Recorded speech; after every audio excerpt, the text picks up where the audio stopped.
morning. Okay, so we're going to do a little bit of a self-inventory, and you don't need to raise your hands or anything. This is your internal voice, inside voice. But I'm going to ask you, are you now or have you ever been the following? Are you now or have you ever been one of the following? A child, a sibling, a student, a coworker, a spouse, an athlete, a liar, a disappointment, an addict, an alcoholic, a failure. Me too. Me too. And I'll tell you, in my experience, if you make a bad decision or two, you can change that trajectory. But if you make enough bad decisions in a row, you find yourself in the pit. That pit, the pit of despair, that dark place where there is no hope. There is no happiness. There is no joy. The pit where you feel like you couldn't live like this one more day. I've been there a couple of times because I consider myself a slow learner. And the pivotal moment is not when you find yourself in the pit. The pivotal moment is when you believe you belong there. Right? I made these choices. I made this bed. Might as well lie in it. Might as well get cozy. And I'm here to tell you today, specifically, you do not belong there. How did I get to the pit? Well, I politely say through a lot of self-indulgence, through a lot of selfishness, through a lot of self-seeking, self-reliance, exceptionally bad decisions over and over and over again, to the point that my father had disowned me, and I deserved it. I had made enough bad decisions in a row that I had put a wedge in between my parents' marriage. Because one of them would say, she's doing drugs, and the other would say, she said she's not. And I believe her. And they would fight and yell at each other because of my lies and my deception. I stand here today, 5'6" and 131 pounds. And I do not look good at 111 pounds. But that's where meth took me.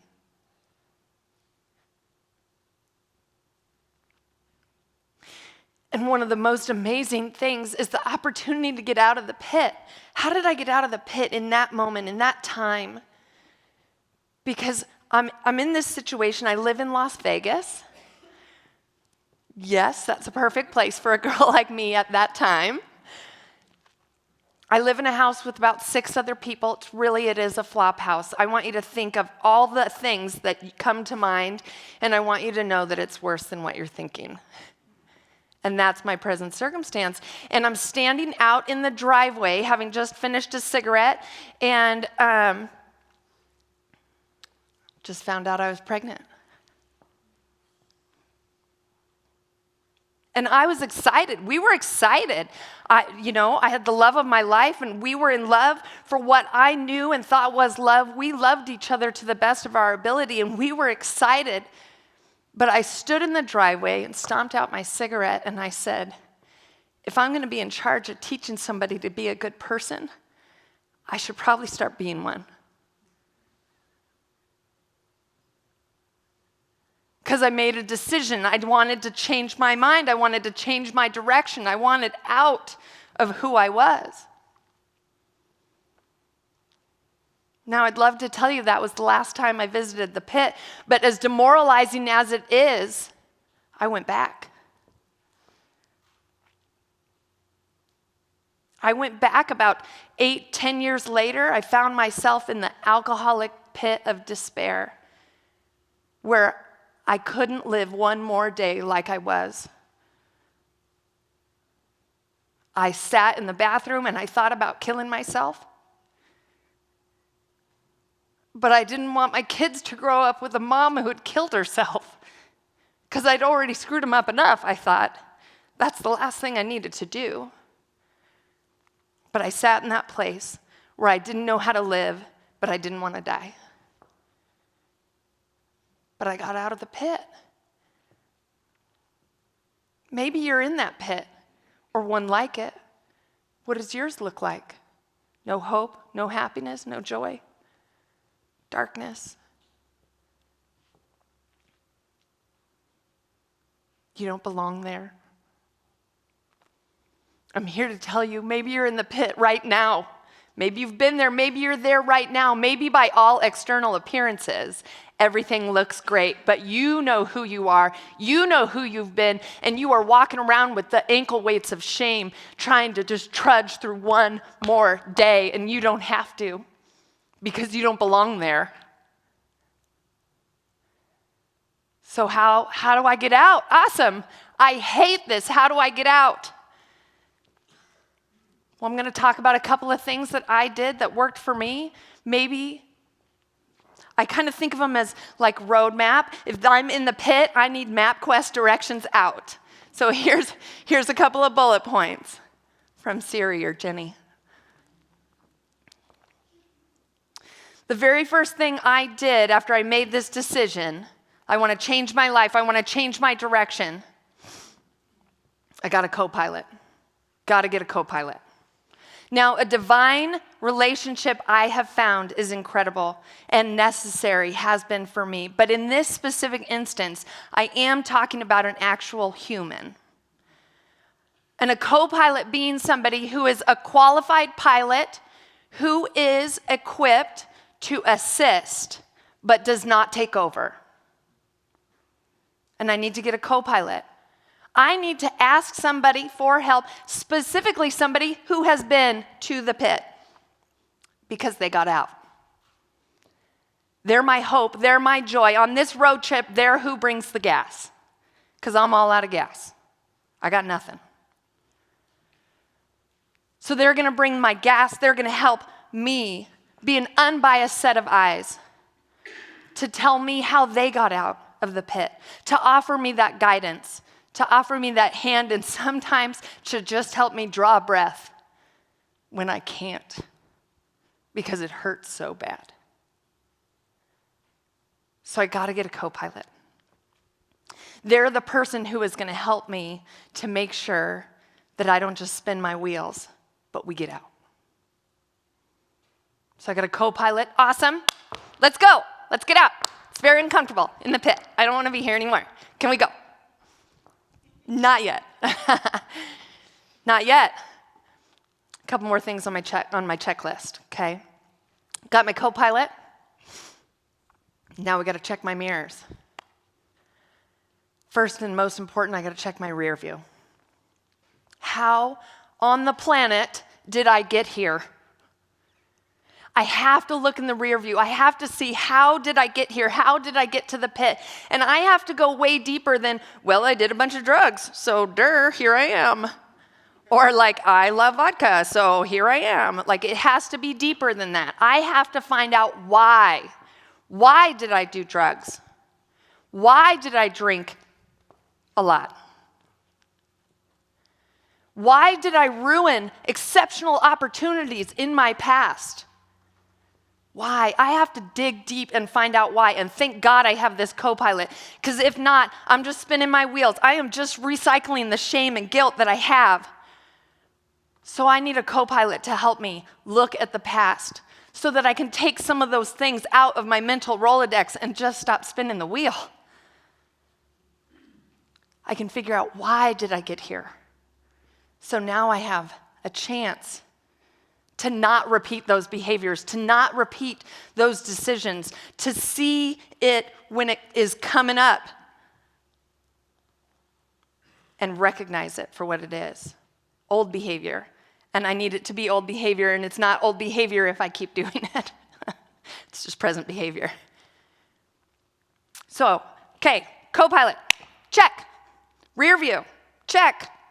Let's go. in a minute. Not yet.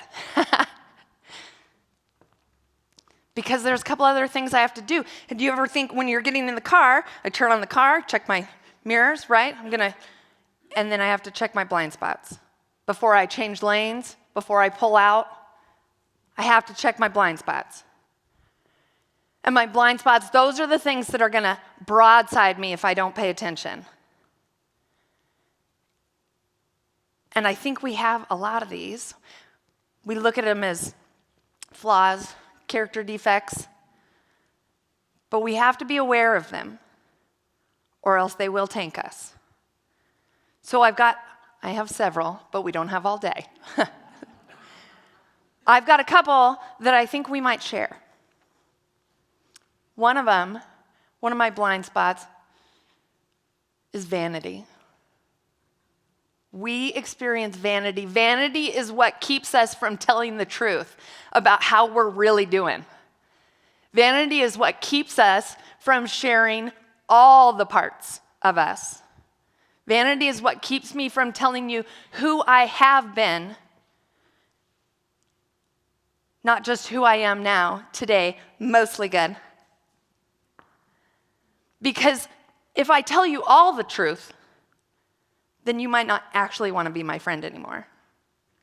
Vanity is what keeps me from opening up and shining a light in the dark corners of myself, the unattractive sides of who I am, or even just how I feel. How are you doing? Good. So good. Super good. Yeah. Really? So my answer right now, my common answer when somebody asks me, how are you doing? I say, I'm going to make it. Because the jury was out earlier. I'm going to make it. But vanity is what keeps me from telling the truth. And it's also what keeps me from asking for help. You know why? Because, listen, I don't know about you guys, but if I tell you and I bring you in and I ask you for help and I tell you how I'm really doing, then I don't get all the credit for making myself better.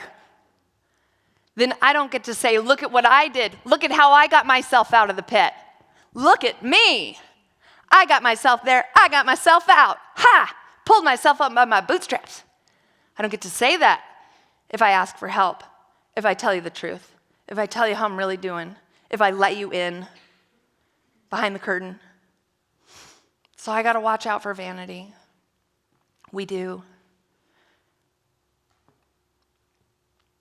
My other blind spot that I think we might share is fear.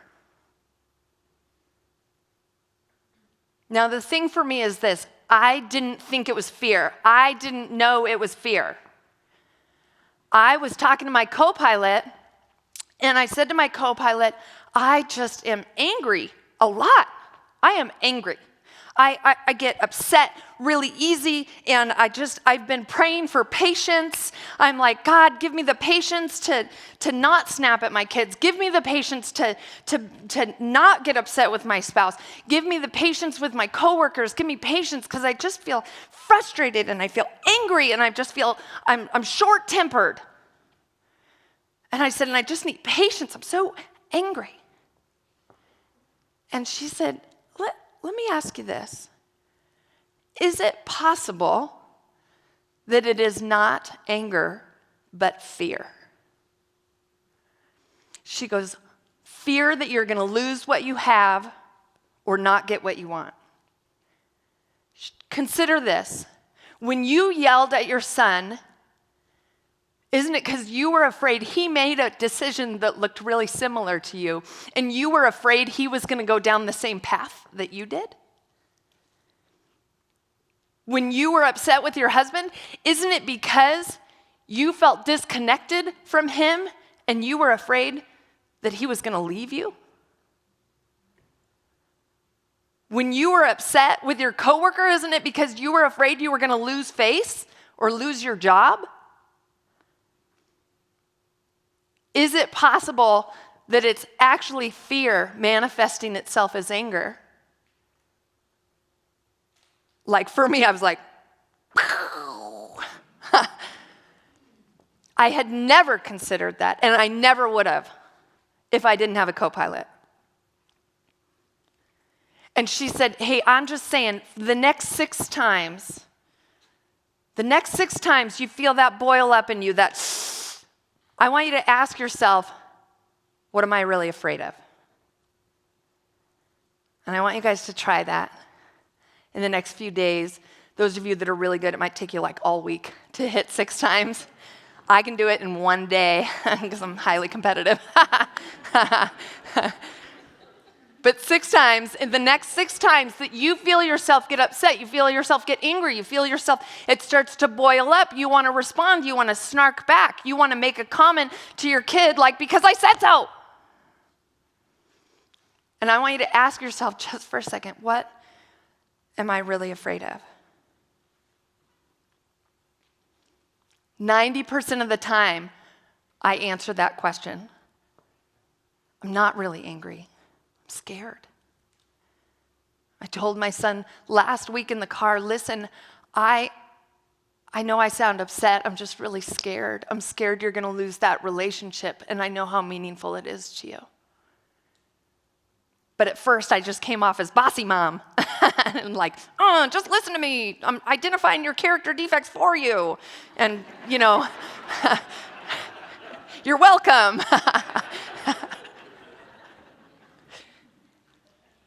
But then I had the clarity to say, I'm just scared. I'm not really angry, I'm scared.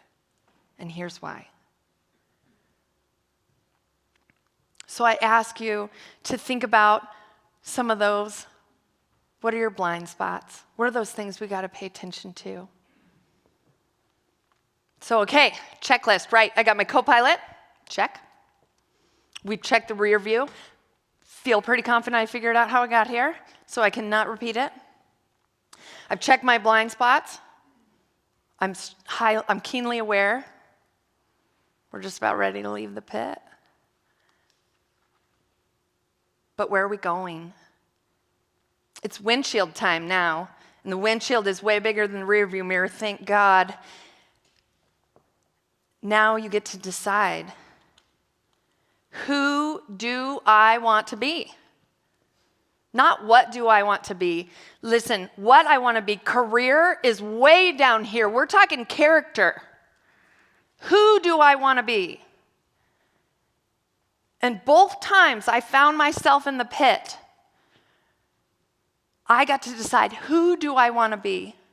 And today you can ask yourself that question. You're going to change your mind. You're going to change your direction. You're ready to get out. Who do I want to be? For me, I wanted to be a woman of dignity. I wanted to be a woman of grace. I wanted to be a woman you could count on. I wanted to be a friend. I wanted to be someone you believed would be there if she said she would. I wanted to be somebody who told the truth. I wanted to be someone who could look herself in the mirror and smile back.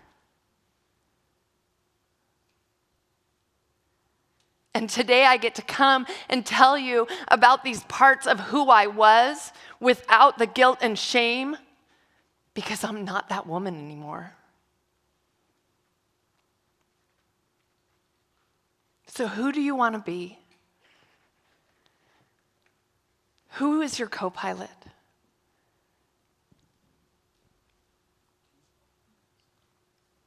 The pit is an uncomfortable place to be, ladies and gentlemen. And you do not belong there, regardless of who you've been or what you've done. I do not care. You do not belong there. There is a good life, and it is available to you today.